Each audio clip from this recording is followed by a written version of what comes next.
هذا النور شفاء صدور فاض وعطر كل لسان وهنا حلا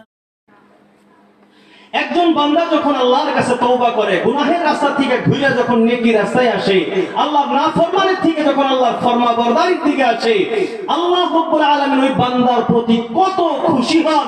আল্লাহ রাসূল আল্লাহর হাবিব সাল্লাল্লাহু আলাইহি ওয়াসাল্লাম একটা ঘটনার মাঝখানে আল্লাহ নবী আল্লাহর হাবিব সাল্লাল্লাহু আলাইহি ওয়াসাল্লাম বলেন, বনি ইসরাইলের ভিতরে একজন মানুষ সফরে বাহির হয়ে গেছে। আগের যুগে তো গাড়িও ছিল না, কোনো জাহাজের কোনো ব্যবস্থা ছিল না। মানুষ সফর করত শুধুমাত্র উট ঘোড়ার মাধ্যমে। বলেন ঠিক কিনা? মানুষটা তার খাদ্য, পানি এবং কাপড় চোপড় যা ছিল সবকিছু উটের পিঠে নিছে। উটের পিঠে নিয়ে মানুষটা সফরের দিকে রওনা হয়ে গেছে। যাইতে যাইতে ঘন জঙ্গলের ভিতরে হঠাৎ তার প্রসাব পায়খানার প্রয়োজন হয়েছে। উটটাকে এক জায়গায় দাঁড়িয়ে মানুষটা পেশাব পায়খানার জন্য গেছে। পেশাব পায়খানার থেকে ফারিগ হয়ে যখন পিছনের দিকে লক্ষ্য করছে, দেখে উট নাই। উটটা এখান থেকে হারিয়ে গেছে। এই মানুষটা উটটাকে তালাশ করার জন্য এদিক সেদিক চারদিকে তালাশ করতেছে, অস্থির হয়ে গেছে তালাশ করতে করতে। শেষ মুহূর্তে মানুষটা একটা কথা চিন্তা করছে, এই জায়গাতে যদি আমি উটটা না পাই, আমার মৃত্যু ছাড়া আর কোনো উপায় নাই। ওই সময় মৃত্যু ছাড়া আর কোনো উপায় নাই। ভাইরা আমার, বন্ধু আমার, চিন্তা করে দেখছে যে আমার তো এখন মরতেই হবে। মরতেই যদি হয়, কষ্টের মৃত্যু আমি চাই না, আর আমি অল্প মরতে চাই। এটা মনে করে একটা বড় গাছের ছায়ার নিকটে গেছে। ছায়ার নিচে নিজে মাথাটা মাটির সাথে লাগায়া ঘুমায় গেছে, আর আল্লাহর কাছে দোয়া করতেছে, আল্লাহ, আমি কষ্টের মৃত্যু চাই না। উটটা তো আমার হারিয়ে গেছে, আমার খাদ্যও নাই, পানির কোনো ব্যবস্থা নাই, কাপড় চোপড়ের কোনো ব্যবস্থা নাই, সব কিছু উটের পিঠে ছিল। আল্লাহ, এখন তো আমার মরাই লাগবে। আমি কষ্টের মৃত্যু চাই না, আমি ঘুমাইতেছি। আল্লাহ, ঘুমের মাধ্যমে তুমি আমার জানটা বাহির করে নিও। মানুষটা এই মনোভাব নিয়ে, এই আশা নিয়ে, মৃত্যুর আশা নিয়ে মানুষটা ঘুমিয়ে গেছে। হঠাৎ কিছু সময় পর মানুষটার চোখটা যখন খুলছে, দেখে উটটা তার সমস্ত সম্পদ নিয়ে, পানি, খাদ্য যা কিছু ছিল সব কিছু সম্পদ নিয়ে সম্মুখে দাঁড়িয়ে আছে। মানুষটা এখন ঘুমের থেকে ওঠার সঙ্গে সঙ্গে দৌড়িয়ে গেছে, উটের লাগামটা হাত দিয়ে ধরছে, আর ধরার পর আসমানের দিকে মাথাটা উঠাইছে, চেহারাটা উঠাইছে, উঠে আল্লাহ রাব্বুল আলামিনকে ডাক দিছে, ও আল্লাহ, আপনি হলেন আমার গোলাম, আমার বান্দা, আর আমি হলাম আপনার রব। মানুষটা ভুল কইছে না শুদ্ধ কইছে? আল্লাহ, আপনি আমার গোলাম, আপনি আমার বান্দা, আমি হলাম আপনার রব। কথাটা ভুল কইছে না? নাই। কেন ভুল করছে? আল্লাহ রাসূল বলেন, খুশিতে ভুল করে ফেলছে। আল্লাহ রাসূল এই ঘটনা বলার পর বলেন, এই মানুষটা এত খুশি হয়েছে কারণ মৃত্যু ছাড়া তার কোনো রাস্তা ছিল না। যখন উটটাকে পেয়েছে, ফিরে পাওয়ার পর মানুষটা আল্লাহর দিকে খুশিতে ডাক দিয়ে, আল্লাহকে ডাক দিয়ে বলতেছে, ভুল করে ফেলছে, আল্লাহ, তুমি আমার বান্দা, আমি তোমার রব। এত খুশি হয়ে গেছে। কোন বান্দা যখন এই উটের মতো, খারাপ উটের মতো আবার ফিরে আসে, কোন বান্দা যখন আল্লাহর নাফরমানি করে করে দূরে সরে গিয়েছিল, যখন আল্লাহর দিকে ফিরে আসে, আল্লাহর কাছে যখন তওবা করে, আল্লাহ রাব্বুল আলামিন এই বান্দার চেয়েও বেশি খুশি হন। বলি সুবহানাল্লাহ। ভাইরা আমার, বন্ধুরা আমার, তওবা করলে আল্লাহ রাব্বুল আলামিন এত খুশি হন।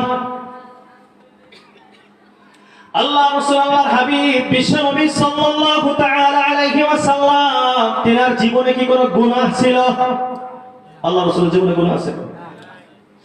আল্লাহ রাসূল আল্লাহর হাবিব বিশ্বনবী সাল্লাল্লাহু আলাইহি ওয়াসাল্লাম, তিনার জীবনে কোনো ধরনের কোনো গুনাহ নাই, কোনো গুনাহ তিনার জীবনে নাই।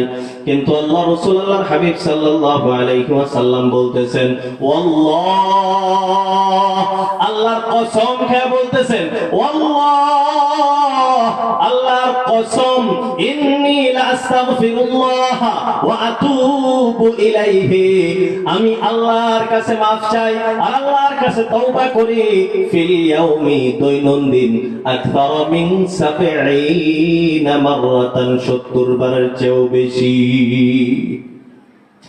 অন্য হাদিসের ভিতরে আছেন আল্লাহ রাসূল আল্লাহর হাবিব বলেন, আল্লাহ,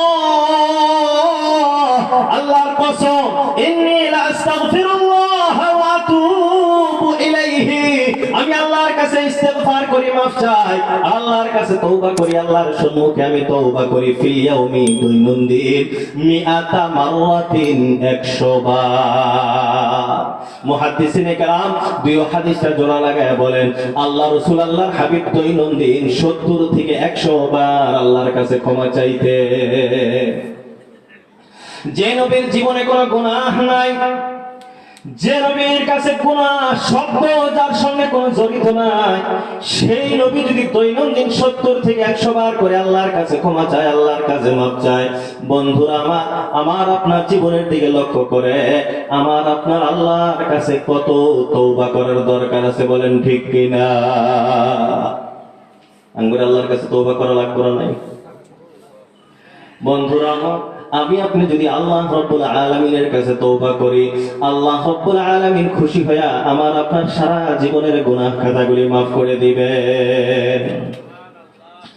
আল্লাহ রাব্বুল আলামিন কোরআন পাকে একটি জায়গার ভিতরে ঘোষণা দেন, ইন্নামাত তাওবাতু আলাল্লাহ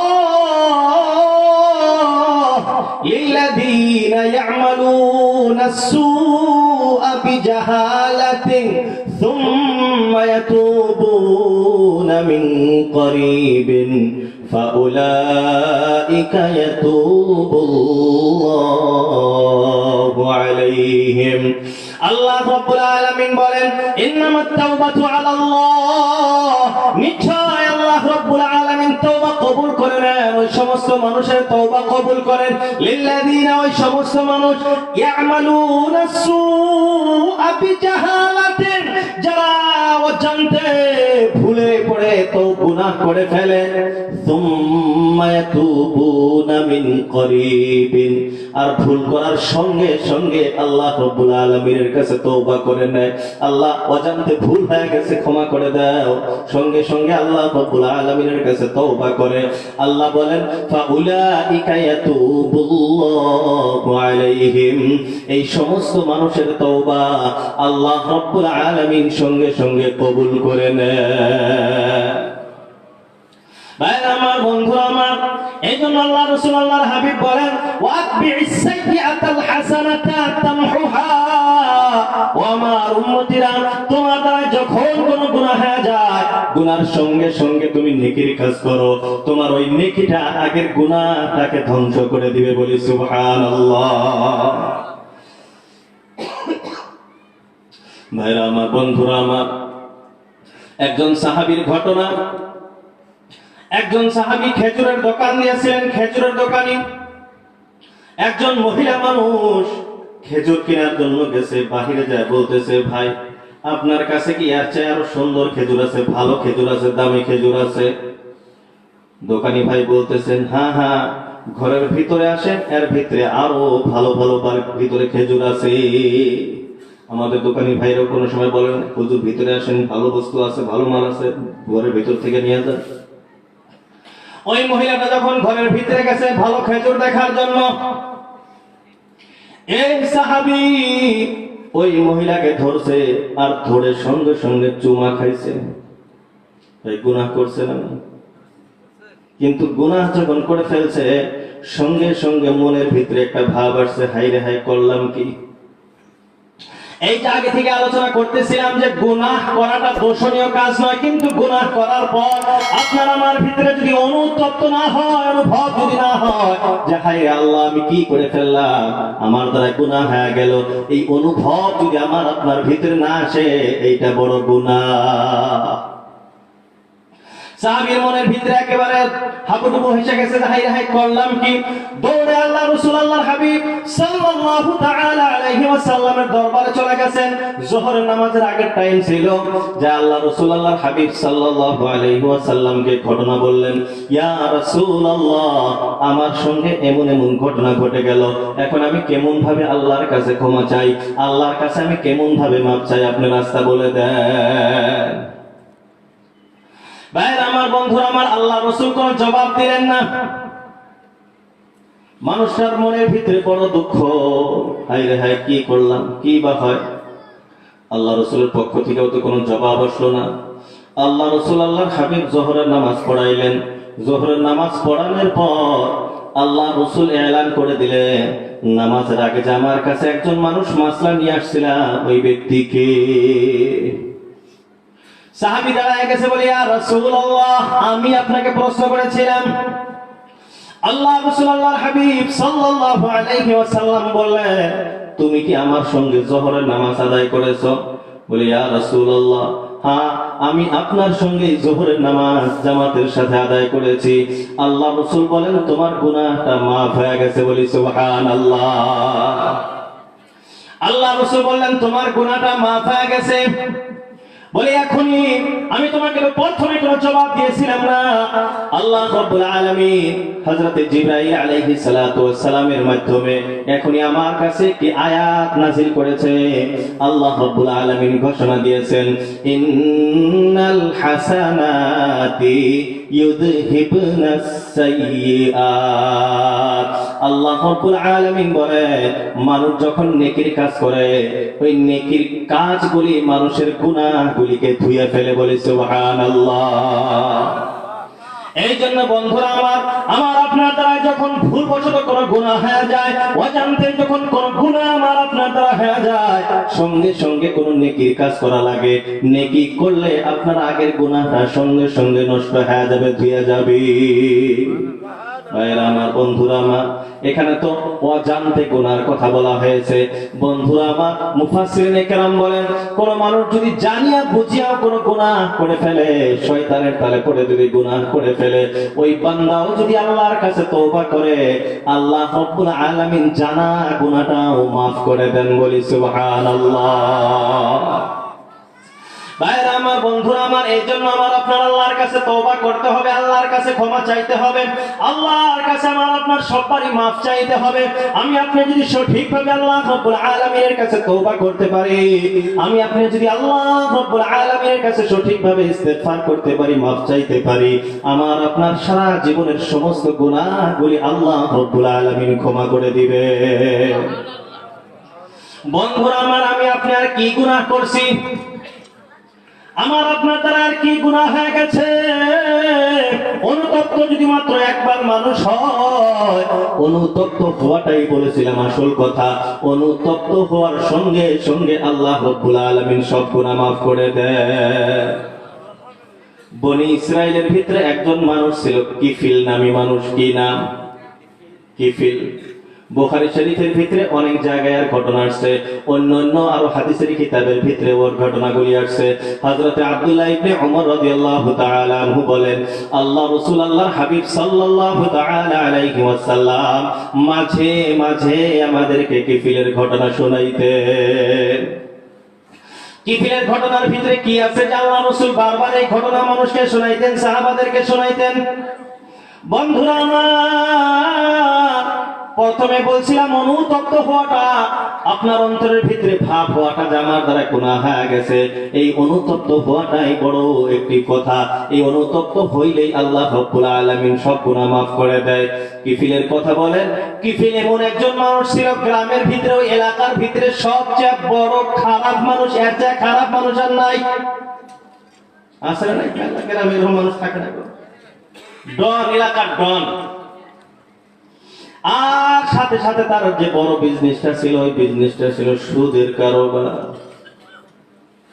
দেখবেন আমাদের এলাকার ভিতরে যে সুদের কারবার বলে তারা ডন, কথা হাসা না। আমার বাজারের ভিতরে আছে একটা চার দোকানের ভিতরে ছোট্ট একটা রুম বানানো আছে, ওই রুমের ভিতরে 4-5 জন সুদারও 24 ঘন্টা ওই জায়গাতে বসে থাকে। সবাই গ্রামের সবাই জানে, আমাদের ওই বাজারের এলাকার সবাই জানে যে এই রুমটার ভিতরে যেটি বইছে এটি হলো সুদারুর ডন। ভাইরা আমার, বন্ধুরা আমার, এই কিফিল নামী মানুষটাও ছিল বড় সুদারু। কুফিলের বিষয় আছে, এমন কোন গুনাহ নাই যে কিফিল সেই গুনাহটা করে নাই। একদিন একজন বিধবা মহিলা সুন্দরী অভাবে পড়ে কিফিলের কাছে আসছে। ও কিফিল ভাই, আমি বড় অভাবে পড়ে গেছি, আপনি আমারে কয়টা টাকা ধার দেন?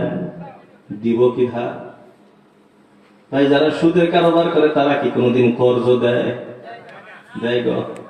আপনি কর্জের জন্য যাবেন যে ভাই 1000 টাকা কর্জ দাও, খুব একটা টাকাও নাই, আবার আর একটা দালাল পাঠায় দিব যায় হ্যাঁ বুঝাগা, যদি সুদের উপরে নয় তাহলে 5000 কে 10,000 নিয়ে যাবার গো। বন্ধুরা আমার, কিফিল নিষেধ করে দিল যে না না, আমার কাছে টাকা নাই। মহিলাটা অভাবে পড়ে, আর তো কোনো মানুষ নাই, টাকাওয়ালা আর অন্য মানুষ নাই, কার কাছে যাবে? আবার ঘুরে ফিরে 1-2 দিন পরে আবার আসছে, ও কিফিল ভাই, আমারে কয়টা টাকা কর্জ দাও। কিফিল তো ছিল খারাপ মানুষ, প্রথমে বলছি এমন কোন গুনাহ ছিল না যে কিফিলের দ্বারাই করা হয় নাই। কিফিল ওই মহিলার চেহারার দিকে লক্ষ্য করে চিন্তা করলো, ঠিক আছে আমি তোমাকে টাকা দিতে রাজি আছি, কিন্তু তুমি আমার জন্য রাস্তা ক্লিয়ার করন রাখবো। কথা তো বুঝতেছি আমরা। মহিলা প্রথমে নিষেধ করলেন, আরো 2-3 দিন পার হয়ে গেল, কিন্তু যখন মহিলার কাছে আর কোনো রাস্তা ছিল না, অভাবে পড়ে গেছে, অভাবে পড়ার কারণে আর তার কাছে কোনো রাস্তা নাই, ওই কিফিলের কাছে এসে বলতেছে, ঠিক আছে আমি তোমার জন্য রাস্তা ক্লিয়ার করে দিব, কিন্তু তুমি আমার টাকা, আমাকে তুমি কয়টা টাকা দিয়ে দাও। বন্ধুরা আমার, ওই মহিলা কিছু টাকা নিয়ে চলে গেলেন। নির্ধারিত সময় ওই কিফিল ওই মহিলার, বিধবা মহিলার বাড়িতে চলে গেছে। যখন হাদিসের কথা, কিফিল যখন একবারে আঁঠুর উপরে বসছে এমন অবস্থা, ওই মহিলা খুব কান্নাকাটি করতেছে, চোখ দিয়ে ঝরঝর করে পানি পড়তেছে। কিফিল বলতেছে, ও মহিলা, আমি তো তোমার প্রতি কোনো জুলুম অত্যাচার করি নাই, জুলুম করি নাই, তুমি তো নিজ ইচ্ছাই হা করেছো, এই জন্যই তুমি আসছি, আমি তো তোমার প্রতি কোনো জুলুম করি নাই, তুমি কান্নাকাটি কেন করো? ওই মহিলা জবাব দিয়ে দিল, কিফিল, আমি এই কুকর্মের জন্য তোমাকে আমি হা বলেছি, এটা তো আমি নিজেও জানি, এই জন্য আমি কান্নাকাটি করি না। আমার কান্নাকাটি করার কারণটা হলো একটাই কারণটা হলো আজ আমি এত দুঃখী হয়ে গেছি, এত গরিব আমি হয়ে গেছি, যে গরিব হওয়ার কারণে আমার এই কুকর্ম করার জন্য বাধ্য হয়ে গেছি। কাল কিয়ামতের দিন আল্লাহ রাব্বুল আলামিন যদি আমাকে প্রশ্ন করে বসে যে সারা জীবন তো তুমি যে গুনাহটা করো নাই, টাকার অভাবে পড়ে তুমি এই গুনাহের জন্য কেন স্বীকারোক্তি দিলা, ওই দিন আমি আল্লাহ রাব্বুল আলামিনের সম্মুখে কেমন ভাবে মুখটা দেখাবো, ওই কিয়ামতের কথা স্মরণ করে আমার চোখ দিয়ে পানি বাহির হইতেছে। বন্ধুরা আমার, আল্লাহর কসম খেয়ে বলতেছি, এই কথাটা যখন কিফিলের কানে আসছে, কিফিলের অন্তরের ভিতরে কথাটা গেঁথে গেছে, হায় রে হায়, সারা জীবন তো আমি গুনাহ করলাম, সারা জীবন আমি কত গুনাহ করছি তার তো কোনো হিসাব নাই, এমন কোন গুনাহ নাই যে গুনাহটা আমি করি নাই, আমার কিফিলের দ্বারা এমন কোন গুনাহ হয় নাই যে গুনাহটা বাকি আছে। কাল কিয়ামতের দিন আল্লাহ রাব্বুল আলামিন যদি আমাকেও প্রশ্ন করে, আমি আল্লাহর সম্মুখে কেমনে মুখ দেখাবো, এই ভয়টা কিফিলের অন্তরের ভিতরে এসে গেল। সুবহানাল্লাহ। এই ভয়টা যখন অন্তরের ভিতরে আসছে, ভাইয়ের আমার, বন্ধুরা আমার, বলছিলাম অনুতপ্ত হওয়াটাই হয়েছে আসল কথা, গুনাহ করাটা বড় দোষ নয়, অনুতপ্ত না হওয়াটা হলো বড় দোষ। কিফিলের অন্তরের ভিতরে অনুতপ্ত হয়ে গেছে, অনুভব আসছে, হায় রে হায়, কথাটা কেমন হয়ে গেল, আমিও তো সারা জীবন গুনাহ করছি, আমি আল্লাহ রাব্বুল আলামিনের দরবারে কেমন ভাবে যাইব, এইভাবে তো আমি কোনোদিন চিন্তা চর্চা করি নাই। সঙ্গে সঙ্গে কিফিল ওই জায়গা থেকে দাঁড়িয়ে গেছে, দাঁড়িয়ে যা বলতেছে, ও আমার বোন, আমি যে তোমাকে টাকাটা দিয়েছিলাম, ওই টাকাটা আমাকে ফেরত দেওয়া লাগবে না, ওই টাকাটা তোমাকে আমি সাদকা করে দিলাম। বলি সুবহানাল্লাহ। ভাইরা আমার, বন্ধুরা আমার, ওখান থেকে কিফিল যখন বাড়িতে ফিরে আসছে, ওই রাত্রে কিফিলের মৃত্যু হয়ে গেছে। বন্ধুরা আমার, আল্লাহ রাব্বুল আলামিন আকায়ে নামদার তাজদারে মদিনা হযরত মুহাম্মদুর রাসূলুল্লাহ সাল্লাল্লাহু আলাইহি ওয়াসাল্লামের প্রতি আল্লাহ রাব্বুল আলামিন অনেক দয়া ও মেহেরবানি করেছেন, অনেক নিয়ামত দিয়েছেন। স্পেশাল কিছু ডিসকাউন্ট আল্লাহ রাব্বুল আলামিন এই উম্মতকে দিয়েছেন, বলি সুবহানাল্লাহ। স্পেশাল কিছু ডিসকাউন্ট আল্লাহ রাব্বুল আলামিন আমাকে আপনাকে দিয়েছেন। এটা এই উম্মত ছাড়া, উম্মতে মুহাম্মাদিয়া ছাড়া অন্য আগে যত নবীর যত উম্মত পার হয়েছে তাদের জন্য এরকম কোন অফার ছিল। সেই সমস্ত অফারের ভিতরে গনিমতের মাল, যুদ্ধের ভিতরে যে গনিমতের মালটা হয়, আগের কোন নবী রাসূল এবং তার উম্মতের জন্য সেটা খাওয়া হালাল ছিল। যুদ্ধের থেকে যে মালটা আসছে সেটাকে কোনো পাহাড়ের নিকটে বা কোনো ময়দানে নিয়ে ছুঁয়ে দেওয়া হয়েছে। আকাশ থেকে আগুন আসছে, ওটাকে পুইরে সাবা করছে। যদি আগুন আসলো বোঝা গেলে আল্লাহ কবুল করছে, আগুন আইসে নাই তার মানে কবুল হয়। যাকাত ঠিক এমনি ছিল, আপনার যাকাতের মাল হিসাব করে বাহির করে আপনি এক ময়দানে থুয়ে আসেন, আকাশ থেকে যদি আইসে পুইরে ফেলাইলো তাহলে বোঝা গেল আপনার যাকাত কবুল হয়েছে, অন্যথা কবুল হয় নাই। আল্লাহ রাব্বুল আলামিন উম্মতে মুহাম্মাদিয়ার জন্য ডিসকাউন্ট দিলেন। এই ডাইরেক্ট যে গুনাহ দেখা যাইতেছে যে আমার কবুল হইতেছে না নাই, এটা বন্ধ করে দিয়ে আল্লাহ সিস্টেম করলো যাকাতের মালটা এখন আর পুরা লাগবো না, গরিব মানুষকে দিয়ে দেওয়া খায়। গনিমতের মালও মানুষের ভিতরে তকসিম করে দাও।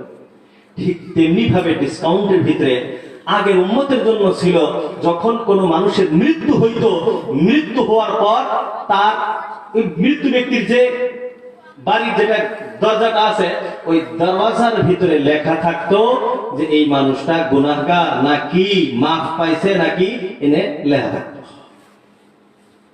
আঙ্গুরে কোন লেখা আছে, যদি লেখা থাকলো নি, যদি লেখা থাকলো কি অবস্থাটা হইল নি, চিন্তা করে দেখেন।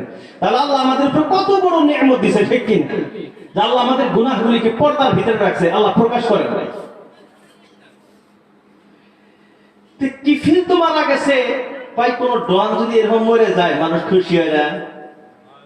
খুশি হয় না? কিছু মানুষ খুশি হয়, কয় হাই রে ভেজাল থেকে বাঁচলাম, এখন না বাকি টাকাটা দেয় না। সুদের টেহা তো হয়ে যায়, মানুষ মরার পরে কি সুদের টেহাকে ঘুরাই দিছে, জীবনেও দেয় না। আর কিছু মানুষ খুশি হয়, কয় আর জ্বালা যন্ত্রণা থেকে বাঁচলাম। আরো কিছু মানুষ খুশি হয়, কয় ডন মরছে তো এখন বাইতে তো মেলা দিন দাওয়াত খাওয়া। মানে বিভিন্ন সাইডে মানুষ খুশি হয়, কেউ আর কান্নাকাটি করে না, করে কি?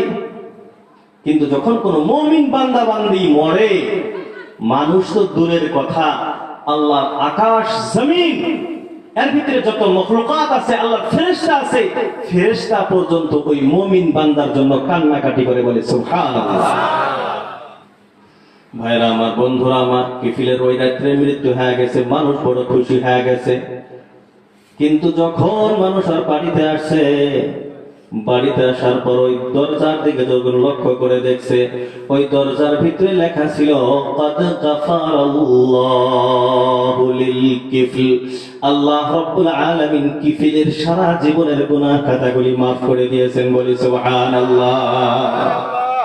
বন্ধুরা আমার, কিফিলের মতো মানুষ যদি আল্লাহর কাছে অনুতপ্ত হওয়ার কারণে ক্ষমা পায়, মাফ পায়, আমি আপনি উম্মতে মুহাম্মদী হইয়া আমরা আল্লাহর কাছে যদি অনুতপ্ত হই, অনুভব যদি আমার অন্তরে করি, নিশ্চয় আল্লাহর কাছে হাজারবার আশা, আল্লাহ আমাদের সারা জীবনের গুনাহ খাতাগুলি মাফ করে দিবে। বন্ধুরা আমার, আরো একটা ঘটনা বলতেছি, আমি কোন বানাই না ঘটনা বলতেছি না, হাদিসের ঘটনা, বুখারী শরীফ খুললেই পাবেন। আল্লাহ রাসূল, আল্লাহর হাবিব বনি ইসরাইলের একজন মানুষের ঘটনা বলেন। আল্লাহ রাসূল বলেন, একজন মানুষ ছিল বনি ইসরাইলের ভিতরে, কাতালা 99 নাফসা, 99টা মার্ডার করছে। কয়টা মার্ডার? 99টা যে মার্ডার করছে, হেটি কম বড় টাকা আছে কি? কোন আসাম জুড়ে, ভারত জুড়ে কোন জায়গাতে আছে কি যে 99টা মার্ডার করছে? আছে এরকম ঢাকায়? 99টা মার্ডার করছে। 99টা মার্ডার করার পর ওই একই কথা অনুতপ্ত হয়েছে। তার অন্তরের ভিতরে অনুভব আসছে, হাই রে হাই, আমি কি করলাম, এবার তো করা যাব না। আল্লাহর কাছে না ক্ষমা চাওয়া লাগবো, মাফ চাওয়া লাগবো। মানুষকে জিজ্ঞাসা করেছে, দুনিয়ার মানুষকে প্রশ্ন করেছে, কোন একজন ভালো মানুষের অ্যাড্রেস দাও, ঠিকানা দাও, আমি ওই মানুষের হাত ধরে তওবা করে সব গুনাহ থেকে আমি আল্লাহর কাছে ক্ষমা চাইবো। মানুষে একজন আবিদ আল্লাহওয়ালা মানুষের ঠিকানা দিয়ে দিছে, আলিম ছিল না, আল্লাহওয়ালা মানুষ, নামাজ রোজা যারা পড়ে, ওই মানুষটা ওই বুজুর্গ বান্দার নিকটে যা বলতেছে, একজন মানুষ 99টা মার্ডার করছে, ফাহাল্লাহু মিন তাওবাতিন, ওই মানুষটার জন্য তওবার কি কোনো রাস্তা আছে? এখন মানুষটা তো হাদিস কোরআন পড়ে নাই, শুধুমাত্র আল্লাহ বিল্লাহ করে বুজুর্গ মানুষ, ও নিজে নিজে চিন্তা করছে, হাই রে হাই, 99টা মার্ডার করছে, ওর কি আর মাফ হবো? সাধারণ ভাবে বুজুর্গ তো আর কোরআন হাদিস কিছু পড়ে নাই, সাধারণ আল্লাহ মানুষ, আমাদের ভিতরে আছেন আল্লাহ মানুষ, কয় না এই 99টা মার্ডার করছে, ওর কি আর মাফ আছে? ফাকাতালাহু, এটাকে ফিনিশ করছে, ফাকামুলা বিহি মিআতান, সেঞ্চুরি পার করছে। এখন কয়টা হইল?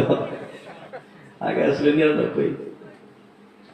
কিন্তু আবার অনুতপ্ত হয়েছে, হায় রে হায়, আমি তো কত বড় গুনাহ করছি, তওবা করতে হবে, আমার মাফ চাইতে হবে। বন্ধুরা আমার, আবার মানুষকে বলছে, একজন ভালো আলিমের ঠিকানা আমারে দাও।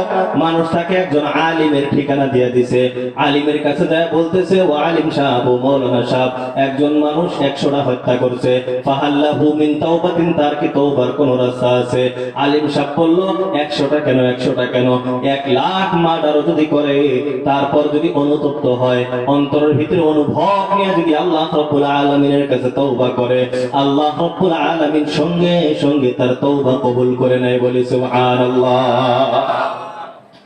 এই কথা বলার পর ওই আলিম ওই হত্যাকারী মার্ডারার ব্যক্তিকে বলল, আপনি এই জায়গার ভিতরে থাকেন না, এই জায়গাটা বড় খারাপ জায়গা, আপনি একটা কাজ করেন, অমুক জায়গাতে যান, ওইখানে একটা খানকা আছে, ওইখানে কিছু মানুষ আছে 24 ঘন্টা আল্লাহ বিল্লাহ করে, জিকির আজকার করে, আপনি ওই জায়গাতে চলে যান, আর ওই সব মানুষের সঙ্গে আপনি আল্লাহ আল্লাহ জিকির করেন।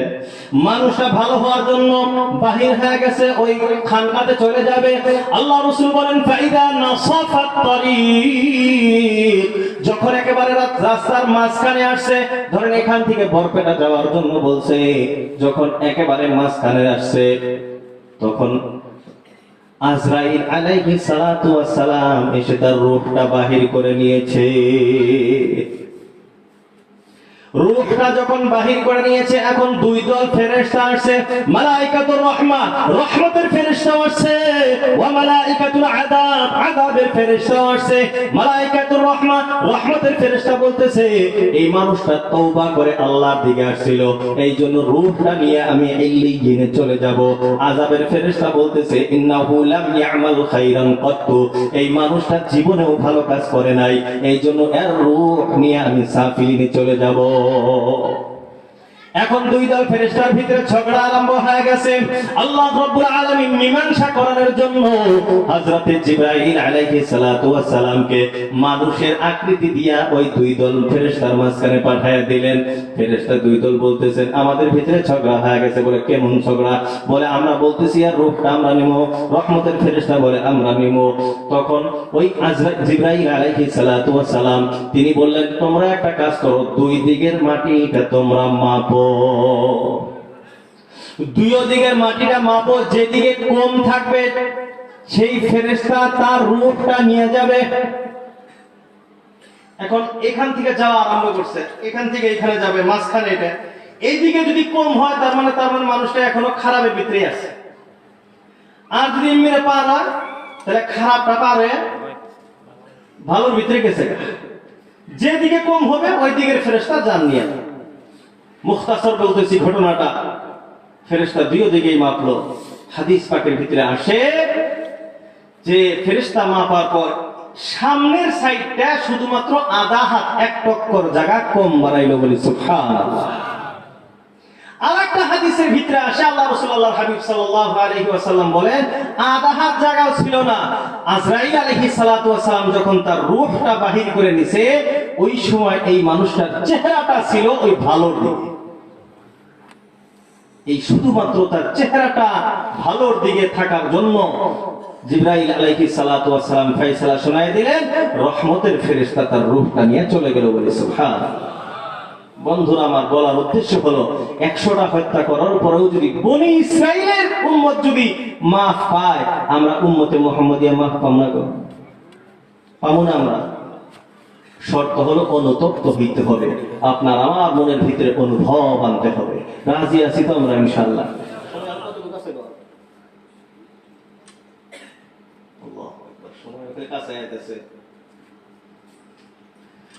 মুহতারাম দোস্ত বুজুর্গ, বলার উদ্দেশ্য হলো তিনারা যদি এত বড় বড় গুনাহ করে অনুতপ্ত হওয়ার সঙ্গে সঙ্গে যদি তারা মাফ পায়, আমি আপনি মাফ পাম না?